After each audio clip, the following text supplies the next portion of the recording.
Hi friends at home, this is Kim Lepine talking to you from Smith & Wollensky. We are in Boston at the Clarke Wolf Sub-Zero Test Kitchen with our good friend Sean Clarke. Hi guys. Sean. We're practicing social distancing Yes, too. we are. Yes, we are. And my other good friend, Chef Matt King, the VP of Culinary for Smith & Wollensky, and we're going to kick off a series of videos helping our friends at home do some cooking with some things they may have, and we're going to kick it off to Matt. Great. Well, you know, as Kim said, while everybody's practicing social distancing and staying at home, it's a great time to start cooking, right? Those of you who maybe spend most of your time dining out, you got a little time to dine in with the family. So we're going to start off. We're going to make a beef stew. I'm going to use some sirloin tips for this, a very French style, kind of burgundy style. So what I've done is I've taken these sirloin tips and I've marinated them overnight with a little bit of red wine, some red wine vinegar, some carrots, some onions, and what we call a bouquet garni, right? Which is essentially some parsley, some thyme, some leek, and some bay leaf, all tied up in a little package with some butcher's twine. And that just sits overnight. Take it out of the liquid, save the liquid for later, and we just sort of pat these dry so that we can get a nice sear on them. Chef, talk to me a little bit about the liquid. What kind of wine are you using here? So I used a little bit of like burgundy table wine in this. You know, if you're gonna enjoy this, I would recommend a burgundy or a little California, maybe even a Pinot with it would be nice. Nice. So anything that you're not thinking about drinking by the glass, exactly, you might be able to use for this. Yeah, I mean it's a peasant style dish, right? So you want to have that kind of table wine sort of feel with this. And the beef you're using, this is a sirloin tip. It is. What if the folks at home don't have this? So if you don't have this, you can use a little bit of diced up chuck would work as well for it. But you know, the sirloin tip gives you kind of a mixture of texture and flavor. Yeah, you want something with a higher fat content, I would imagine. Decent amount of fat because we're going to slow cook this, right? So we're going to start off, you know, wonderfully here. I've got this great searing plate here that I can use. So this is going to work out really nice. If you don't have this, what you would want to do is start this directly like in a Dutch oven that you're going to cook it in. So this beef is just seasoned after it's been marinating in the wine. Yep, just a little salt and pepper on there. And we're going to get a really nice sear all around it.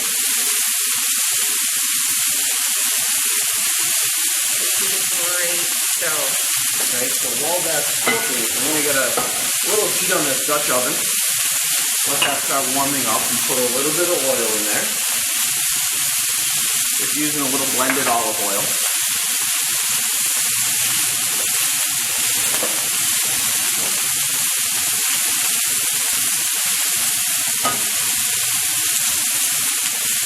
While that's cooking, that's heating up, we're going to give these a little flip. Make sure we get all sides. So ideally, you're doing the browning in one pan and then moving it to another pan for the braising. So if I didn't have this set up at home, I would do everything in the Dutch oven there, and then I would remove the meat, set it aside. Then I would go ahead and I would cook the onions and the fat that kind of dripped out of the meat. But because I have this set up, it really makes things a lot easier. Because I would have to do this beef in a couple batches. In order to brown it nicely, you got to make sure you don't overcrowd that pan. Right. And talk to me a little bit about the bouquet garni. What if I don't have all those herbs? I mean, you can always, at home, if you're making it, you can use some dried spices if you have to. You know, most people have some dried bay leaf in their cupboard. Most people have some dried thyme in their cupboard. You know, the parsley, you know, really kind of helps with the red wine. Kind of helps mellow out any bitterness that you have in the dish. So you really kind of want to get that in there. Ah, good to know. And we're going to post this recipe on the website and all of our social channels, both at Clarke and at Smith & Wollensky, and we'll make sure everything's available to our guests at home. Okay, so we're going to get those onions started. And Down on that end, there is a rubber spatula. If you want to hand that to me. Thank you. I'm just going to let those mix, let those cook, and we're going to get a nice brown on the onions. While that's cooking, I've kind of gone ahead and prepared all the vegetables. We're going to get some carrots, we're going to get some parsnips, some turnips in here. What I like to do with the carrot, I like to do what's called an oblique cut, or a roll cut on it. It essentially means you're going to take the carrot, you're going to hold your knife at about a 45-degree angle, you're going to cut straight down. Then you're going to rotate the carrot 1/4 turn, and you're going to cut straight down. You just keep rotating, cutting straight down. You don't change the angle of the knife at all.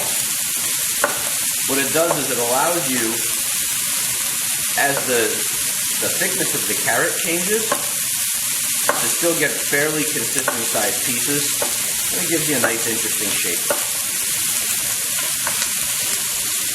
Add that to my bowl of carrots.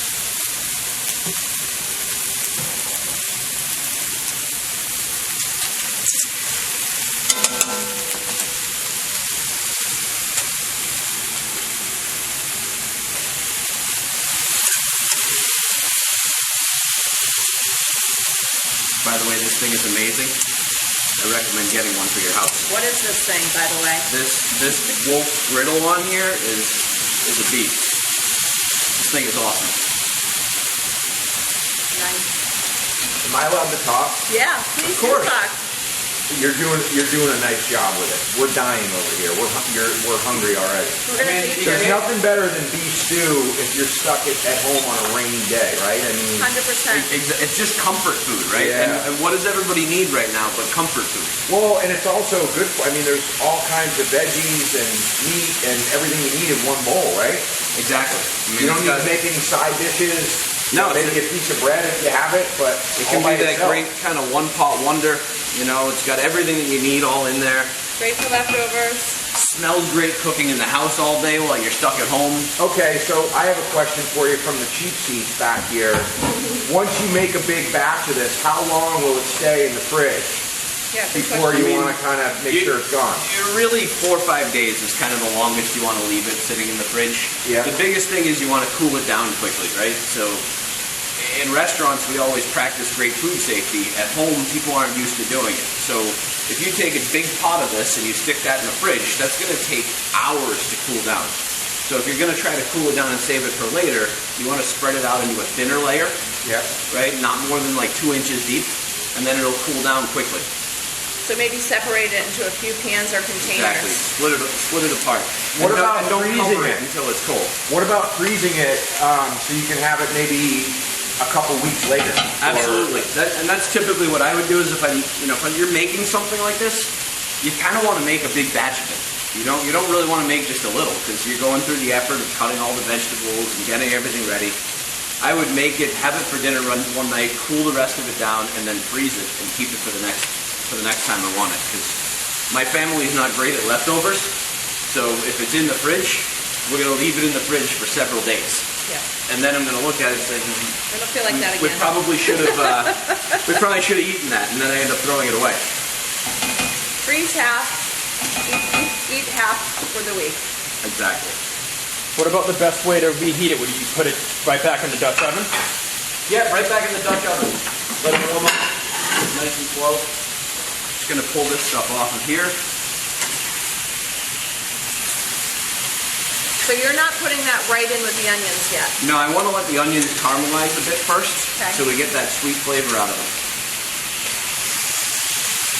And Matt, if I may, I'm glad to see you using that griddle in this way. 'Cause a lot of our Wolf customers out there have a tendency to use the griddle only for breakfast, for pancakes and omelets and whatnot. But it's got a lot of good uses. Yeah, there's so much you can do with it. You know, it's just a great piece of equipment. That's awesome. It smells amazing. Yeah, I wish the smell could get through a video because you can smell that red wine in there. You can smell that just beefy flavor. It's just delicious. We're going to work on a scratch and sniff. Scratch and sniff video. We're starting to get a little bit of color on the onions, but you want them to go just a little bit longer. And then once they get nice kind of caramel color, we're going to add a little garlic to it, cook them for another couple minutes. Awesome. Can we see inside that? Yeah. Okay.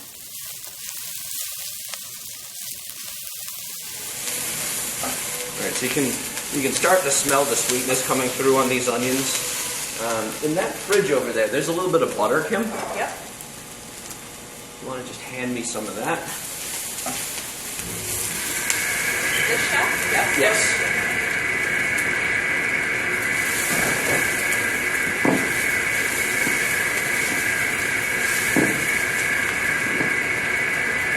Thank you. I have one over here.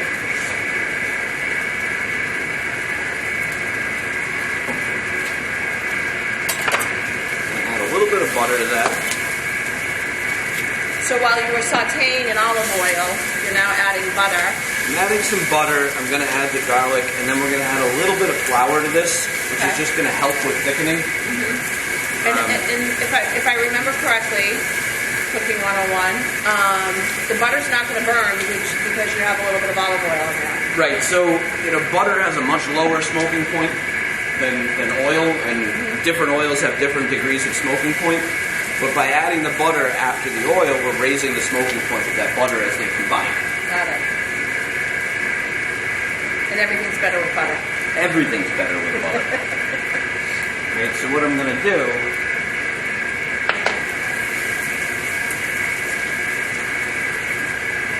we're going to add a little bit of garlic to this.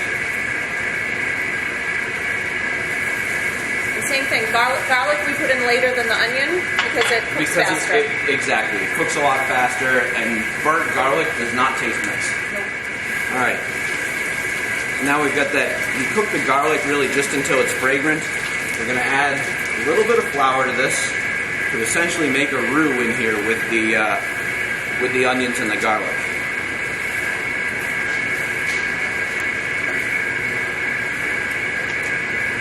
This is just going to help us create a little bit of body into this stew later. There's not a lot of thickener in here. Just a little bit to help give it some body. Most of what's going to thicken this is the root vegetables themselves. So this is the same as, and I remember my mom teaching me when I was making beef stew, this would be ultimately the same as coating the beef in the flour. Correct. But we opted instead to sear the beef and do the flour separately. Correct. Yep. So just a little bit of flour in there because we're going to put so many root vegetables in here, and there's so much natural starch in the root vegetables and the potatoes that are going to thicken it. And we're going to add a little bit of a reduced veal stock that we have to it. So there's no thickener in that. It's just been cooked way down. So we're going to get that thickness, and we're going to add some tomato paste in there for more thickness. So the tomato paste is going to give you a little acid to it, and it's going to give you that thickness. So I call that an organic thickener versus the good old-fashioned piles of flour. Exactly. And for everybody who's on their keto, low-carb diets, you can omit the flour altogether. It would just be a little bit thinner. Gotcha. As you can see, I put about 2 tablespoons of flour in there. It's not a lot. All right, so now we added the beef in with the onions.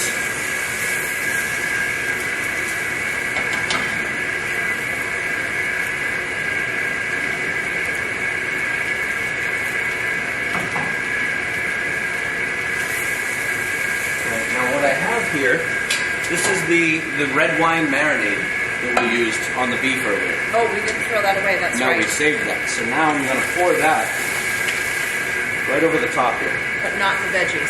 Got it. Because we're going to add different veggies to it. We're going to bring this up to a boil. And then we're going to set it down to simmer, right? We're going to let it simmer for about an hour. Okay. And then when we come back, we'll finish it off with vegetables, potatoes. And the reason we're going to do that is it's going to take a lot longer for this meat to cook than it will for the potatoes and the vegetables. So we don't want the potatoes and vegetables to just fall apart and be complete mush in there. We want to give them time to cook separately. All right, we're going to come back to stage 2 of our beef stew. right? So this has My been, favorite. if you remember, this has been simmering in that red wine and red wine vinegar for about an hour now, with our bouquet garni in here. So what we're going to do now is I'm going to remove the bouquet garni. Oh, I never know what to do with this. Right. Just get rid of it, right? Just get rid of it, right? We've pulled all the flavor we're going to pull out of that at this point. And so we're going to take that out of our stew. Bye-bye. Bye-bye. See you later. Right? Then we're going to get some tomato paste in here because this is going to give us body in our stew. It's also going to give us acid. Okay. Right? We're going to mix this in.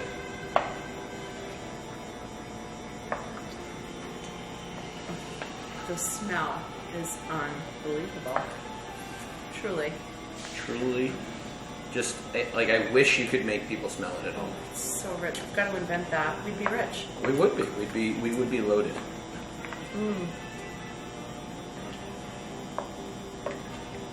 All right. So now we've got that in there. We're going to add some of our reduced veal stock to this. Now, okay, I'm at home. I don't have veal stock, or I don't think I do.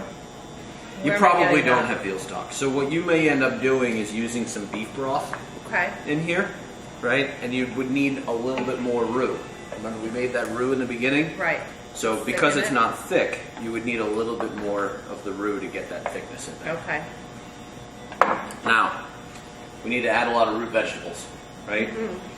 So, we've got carrots.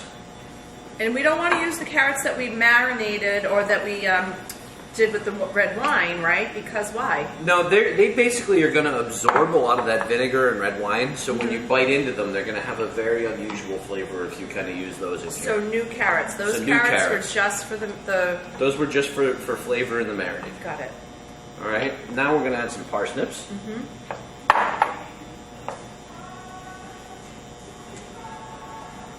We're going to add a little turnip.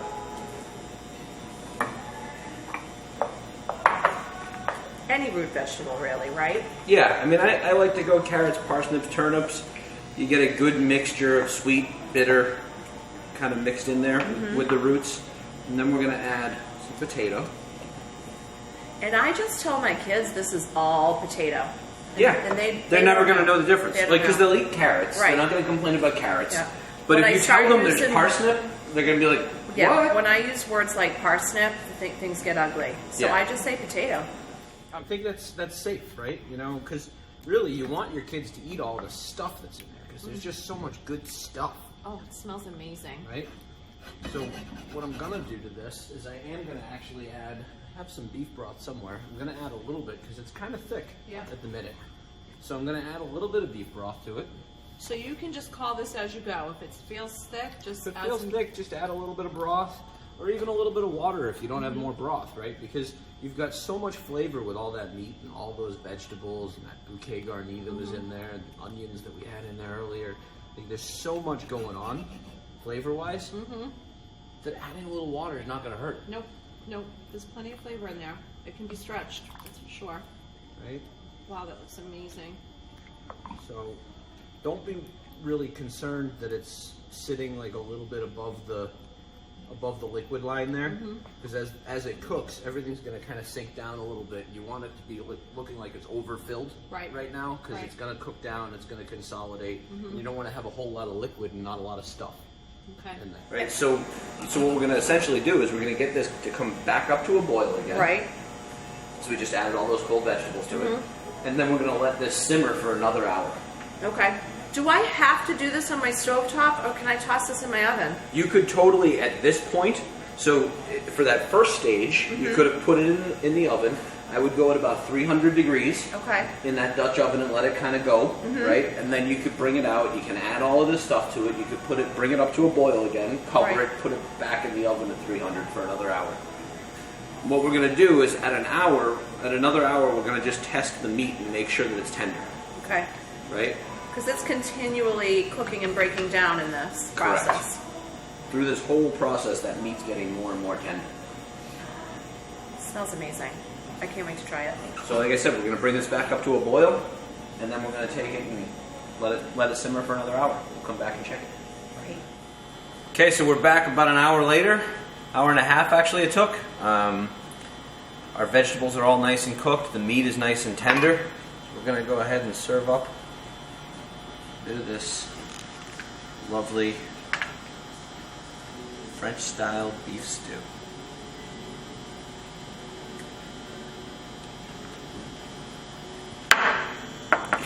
Super rich and delicious.